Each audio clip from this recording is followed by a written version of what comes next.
Was Junipero Serra responsible for the abuses of the California missions? I'm Susanna Woodhead, and this is Scholars Mate.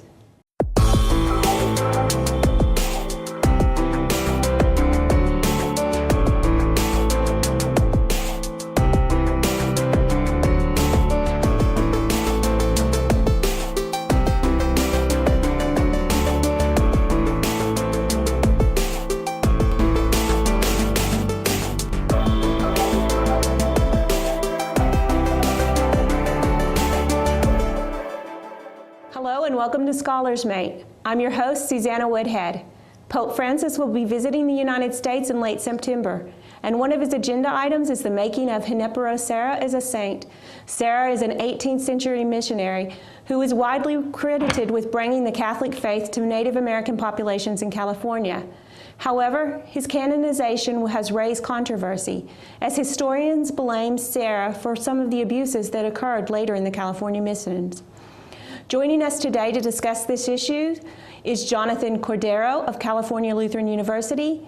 As an ethnohistorian and native Californian, he studies California Indians during the Spanish colonial and early American periods. He joins us by phone. And joining us via Skype is Ruben Mendoza of California State University, Monterey Bay. He is an archaeologist and writer who has conducted extensive investigations of several California missions. Gentlemen, thank you for both joining us. So, Professor Cordero, let me start with you. Could you tell us why you think the elevation of Junipero Serra to sainthood is inappropriate? How much blame does Serra share for what happened later in the California missions? Well, hi, Susanna. Thank you for inviting me, and a good shout out to my friend Ruben, who's also here today. Yes, thank you. Well, for many California Indians, the canonization of Junipero Serra is not just inappropriate, it's offensive and it's very painful. Serra's canonization reinforces a Eurocentric version of Spanish-Indian relations, and it whitewashes and justifies the wanton legacy of Spanish colonization and its detrimental impact on missionized California Indians, both past and present. And so in reference to the first question, as to whether, or the question as to whether or not Serra is responsible for the abuses of the missions, I have a three-part answer. I'll try to get through it quickly. So first, as an individual missionary, obviously Serra should be held responsible for what he did, and I'm sure Ruben will agree with that. Secondly, as Father President of the California Mission System, he should be held responsible for what happened, at minimum, at the first 9 missions up until his death in 1784. And during that time, he encouraged, defended, and ordered the use of corporal punishment at the missions. Thirdly, as founder of the California missions, he should be held at least partly responsible because he established the foundational policies and practices that would shape the treatment of the Indians. And the second part to that answer also is that I believe that what happened at the missions after Serra's death in 1784 is also fair game. And that's because the Pope associates the purported success of the missions with Serra. The Vatican counts the missions as a major accomplishment and then attributes that success to Serra as its founder. And in other words, if the Vatican viewed the California missions as having failed, then I seriously doubt that Serra would be canonized. Mr. Mendoza, what do you think? Well, I think Serra, and I would start by saying no, because as an evangelist, he actively sought to remedy and avert transgressions in his time, including the protection against military and settler exploitation and other abuses. He also permitted paseos, coordinated or petitioned for clemency for criminal offenders of Native American descent, and he considered Native beliefs in the conversion process. So he did not, in fact, in much of the writings that we have from his time, he did not refer to Native peoples in a derogatory way. At the very most, he referred to them as Gentiles. He saw them as children of God. And yes, well, today we can look back and condemn that as a way of looking at a people as children. He saw that in the metaphorical sense as part of the liturgical belief system. So I would say that if anything, Fray Serra could be seen as the saint where no good deed goes unpunished. I do agree with Dr. Cordero that, yes, he shares responsibility as a colonial administrator, but as a colonial administrator, he attempted to remedy and rectify the problems that emerged on his watch. And so in that sense, again, whether he failed or succeeded, many of the things that he wrote about to document these abuses or transgressions on the part of both native peoples as well as soldiers and settlers are the reason we can make this discussion come to life. I'd like to remind our audience that you can submit your questions to our guests through our website, www.publicsquare.net, and we'll answer as many as we can live on air toward the end of the show. Professor Cordero, would you like to respond? I would. The idea that Serra was the protector of the Indians requires quite a bit, I should say, of qualification. A lot of Serra supporters are throwing that notion around, and it's not very clear exactly what it means. So the initial idea that a lot of Serra supporters are putting forward is the idea that the missionaries were protecting the Indians from abuses by the Spanish military and the Spanish colonists. And that would include, physical abuse, economic exploitation, and, I think, and also moral corruption. But at any given time during Serra's tenure at Mission San Carlos in Monterey, up until 1784, only 8% of the Indians in California were actually at the mission. So the only Indians that Serra could theoretically protect were that 8%. In the meantime, the Spanish colonists and the Spanish military, for example, were free to go out and raid Indian villages and rape Indian women, and Serra had no control over that. And at the missions, Serra, enforced the use of corporal punishment. He forced participation in religious services. He forced participation in work. He forced confinement by not allowing the Indians to freely come and go. And he locked single women and children up in poorly ventilated, unsanitary, and overcrowded dormitories at night.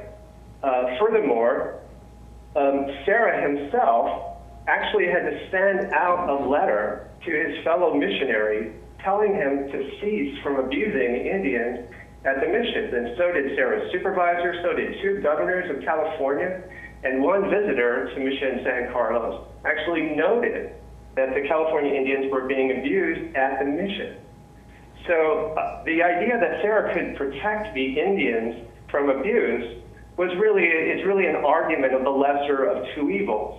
Yes, he tried to protect them from the military and the colonists, but he couldn't protect them from the abuses that the missionaries doled out to the Indians at the mission. Do you have a response to that, Professor Mendoza? Yes, some of the kinds of myths and the constructs I've had to address over the years center on who specifically the Spaniards were and how it was that they were involved in this entire process. And I agree with Mr. Cordero that in effect, most Spanish never had contact with native populations in California. That was really left to the Mexicans and the Americans of a later period. As a result, Serra was the administrator of the cabecera, which was the head mission at Carmel, San Carlos Borromeo. And so the reality is, unlike today where we have email, we have all kinds of modern forms of transportation and communication, any kind of response was often delayed, sometimes by months and even years. Serra, in an effort to address an incident of rape that occurred at Mission San Diego, was notified by the priest there that 2 Indian women were raped by a single soldier. He took this very seriously, and he traveled all the way to Mexico City, which was the capital of New Spain, and he met with Viceroy Bucareli. This was a horrendous effort on his part because he had to get all the way to the capital. He had to seek a meeting with the equivalent of the King of Mexico. And he received that, and he ultimately had the commander at Monterey fired. So this was the beginnings of his efforts to try to rein in any kind of abuses, and he went to the top. The problem is through colonial officials, through the commanders at Monterey, and through a host of other actions that were well out of his control, he was left essentially helpless and in large part defenseless when it came to fully enacting those prerogatives that he saw as fitting or suiting and protecting the native peoples. And I would just respond to that good intentions don't count. And that's only a single incident in the history of California Indians. There are plenty of examples where Indians are complaining about abuses at the mission. And if Serra stood up for an Indian here or there, what about all the times that he would order the punishment of Indians at the missions, all of the missions in California? And the Indians experienced that punishment as abusive. It was not common practice for Indians to use corporal punishment to discipline one another. Professor Mendoza? Yes, I would agree that corporal punishment was very much a part of the system. It had been from the very beginning. It was prevalent throughout Europe, the Americas, Asia, etc. And Serra actually defended it. However, it wasn't administered indiscriminately. There had to be a transgression that was both either serious enough to warrant this kind of punishment. Serra did order, and this is one of those occasions where he did this himself, he ordered the punishment of 4 natives who continued to leave the mission despite the fact that they had come in of their own accord, and they kept leaving. And because of troubles that he had with 3 of those individuals of the 4, he ordered all 4 of them sent to the Presidio. But at the same time, Serra is the same individual who, after Father Jaime was killed in a raid by a group of the San Diego natives, the Gentiles of the region, he was run through with 18 arrows. Father Serra intervened to prevent the soldiers from executing the ringleaders, and in fact basically said that we did not come to California, we did not come to this place to destroy these relationships. We came here for the salvation of native peoples, and they should be forgiven. And those individuals were released by the military, and one of those people became one of Father Serra's right-hand men. The reality is Serra intervened recurrently, but it's like trying to run a daycare center. You're going to be able to put out fires here and there, but you can't control the entire situation all at once, and especially in a place as extensive as California. So you might say that, yes, good intentions don't really count. Well, Father Serra acted on his intentions and the guidelines and requirements of the day, and they were, many of these were actually instilled within the laws of that time, both in the Spanish government and within the church doctrine. Well, again, you're taking a single instance and drawing generalizations about what Serra might have accomplished the missions as a whole, and good for him for stopping that. But there's also an alternative explanation, which is that if Serra would have taken reprisal against the Indians who had murdered Padre, he would have incited another riot. And so Serra can say that he did it for the good of the Indians. He was trying to save the Indians' life, which that was his purpose in California. But the ulterior motives were to try to bring peace and tranquility to the area and to stop these kinds of uprisings down in Mission San Diego. And these arguments aside, these little narratives aside that Professor Mendoza is putting forward, it doesn't do away with the fact that Serra, as Father President of the California Mission, was responsible during his lifetime for the abuses that occurred at the missions. And there were plenty of people who were Serra's superiors who claimed about excessive abuse of the California Indians at the California Mission during his tenure. And so he is responsible as Father President for those abuses. Well, there are close to 250,000 documents in Mexico City in the Archivo General de la Nación, the National Archives. I've been there, I've studied there, and the reality is that we've only scratched the surface. And I'm not going to say that some of those documents at some point are going to implicate or even basically provide the basis for showing how Serra dealt with each and every one of these situations. I don't think that Serra is one of the most interrogated individuals in American history, and yet few people really know who he was. A lot of what has been said about him has often been said in a vein that often comes from the standpoint of individual incidents that he couldn't known about, but he had to respond to.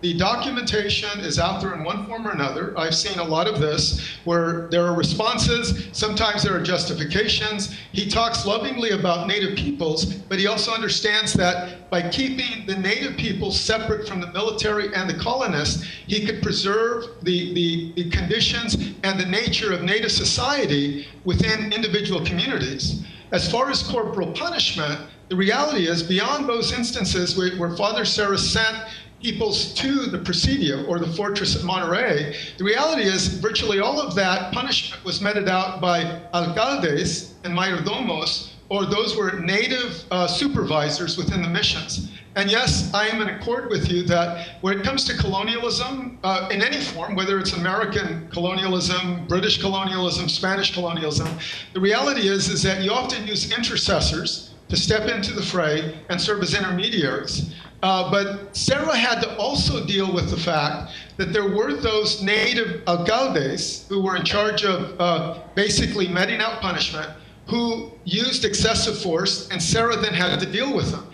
The military wanted control over that form of corporal punishment, but Serra was concerned about some of the abuses that he'd already seen, and he had to deal with when dealing with some of those alcaldes who had used either excessive force or who, in fact, had engaged in corruption on one level or another.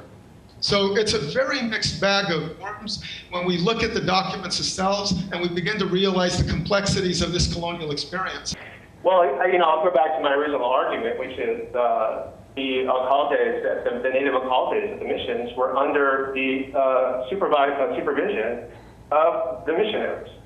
And the law that Serra put in place specifically made it only possible for the missionaries to be able to order someone to be punished. And so again, the missionaries are responsible for the abuses of the alcaldes who are under their supervision. So it doesn't, in my mind, it doesn't get you off the hook. Professor Mendoza, was Serra responsible for instituting some of these punishments? No. In fact, the reality is these were guidelines that had been handed down since time immemorial in dealing with transgressions. You have to bear in mind that this was the Spanish, the so-called Spanish, who were actually largely mestizos, mixed blood, Mexican Indian and Spanish, African American, and Mexican Indian. That's the predominant population of so-called Spaniards that came in. They were Spanish by nationality, but not by ethnicity. Let's take some questions from our viewers. From William Goodwin, we have, did Serra's practices differ from societal norms at the time? Professor Cordova, would you like to answer that? Sure.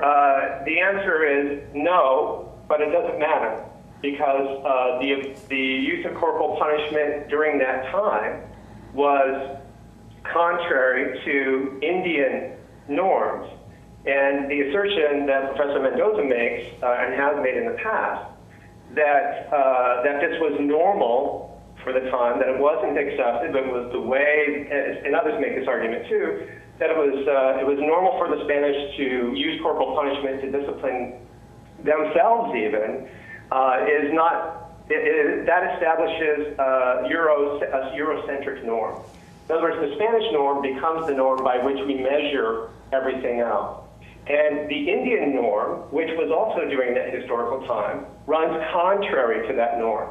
So the answer is yes, it was the norm for that time for the Spanish, but no, it wasn't the norm at that time for the Indians.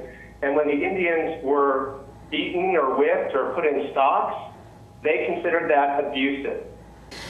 We have another question from Brandy Lambert. Do you think Serra's canonization has more to do with politics than with Serra's holiness?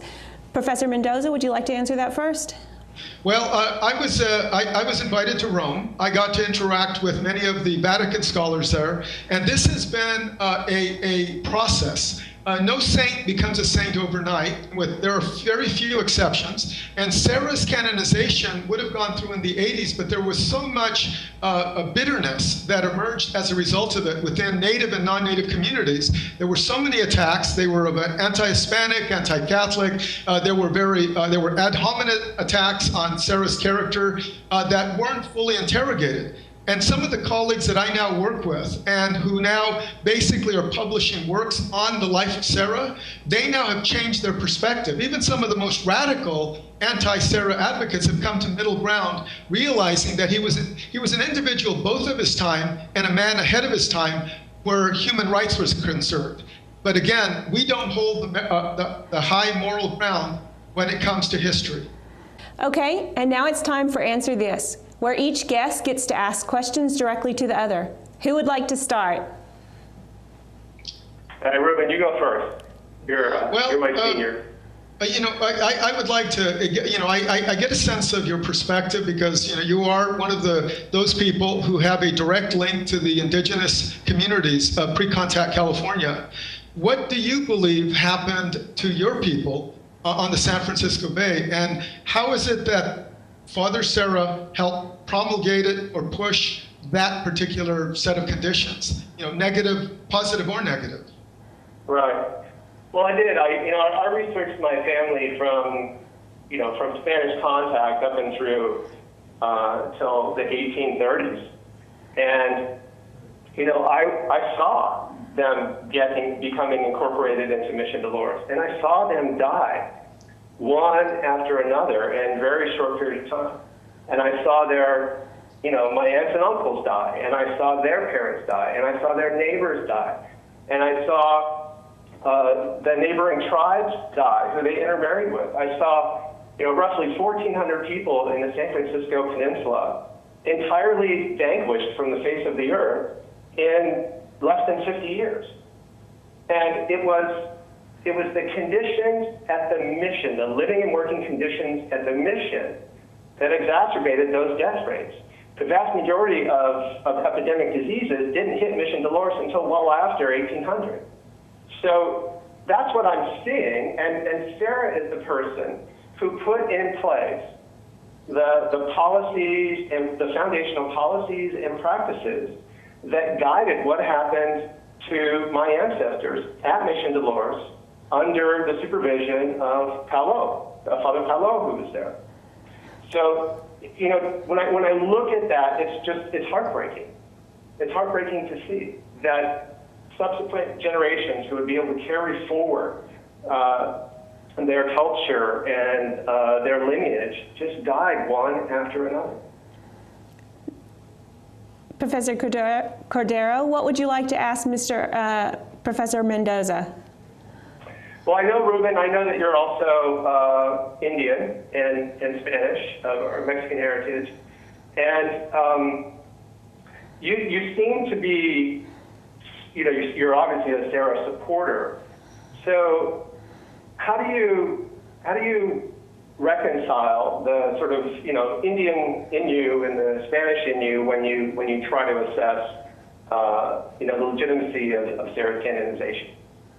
One of the things that has come, as a result of the archaeological work I've done, and the sites and documents I've read, places I've worked, I've come to realize that Serra is obviously a complex individual, but many of the things that he is condemned for are not realities. He is being blamed by default, and one of the concerns that I have is our people, whether we are Mexicans, and you've heard Trump lately going on about Mexicans and all the evil things that we brought to the world. Well, I believe that Serra and the Latino tradition and the indigenous tradition have all essentially been put to fight one another so that we can give the Americans a pass for the 12-year period in which over 120,000 Native Californians were exterminated with monies from the California legislature and from the US Congress. 120,000 people succumbed to the American period, and I believe that the California legislature owes the California Indian apology, and a formal apology at that, because I think while we're busy arguing and debating Father Serra, the real individuals responsible are the first California American legislature of California that financed the extermination of an entire people. That's what I am angry about, because I feel that much of my ancestry and my history has been obscured, People have absconded with it, and they have gotten us to believe things that allow us to have a self-loathing for our Hispanic and indigenous identities. I am mestizo. I am Yaqui Indian, Nevo-May. My ancestors were basically proselytized by the Jesuits. The Jesuits were expelled, and my ancestors continued as Catholic and indigenous. And I agree with you, Serra did not complete the conversion. He did what he could, but that was in large part because he respected Native beliefs such that there were entire discussions and letters where he's talking to Juan Evangelista and a young Indian man about his beliefs and how can we work with you so we can better understand you as a people. So I believe Father Serra has been demonized well beyond the veil, and I believe in part that that is, in effect, where the political dimensions of this debate have come from. The fact that California will not address its own role in an atrocity of monumental proportion. Next year, 2016, Yale University is putting out a book on an American genocide in California, and it's 600 pages of detailed documentation. And every time I bring up this issue, anybody that's attacking Serra tends to avoid the discussion. To me, that is actually rather scary. All right, and now it's time for We Agree, where each guest names something the other one said that he agrees with. Who would like to go first? Well, I agree with Dr. Cordero, and in fact, I consider him, I'm honored to be able to have this discussion with him because I have endured over, well, really for much of my life, but the last 20 years working in the California missions, I've endured a lot of abuse. I've had people attack me over the fact that I'm an archaeologist, that I work in the missions, and yet that entire time, I have had as my objective a desire to see Native Californians represented in these missions on a level that heretofore has not happened.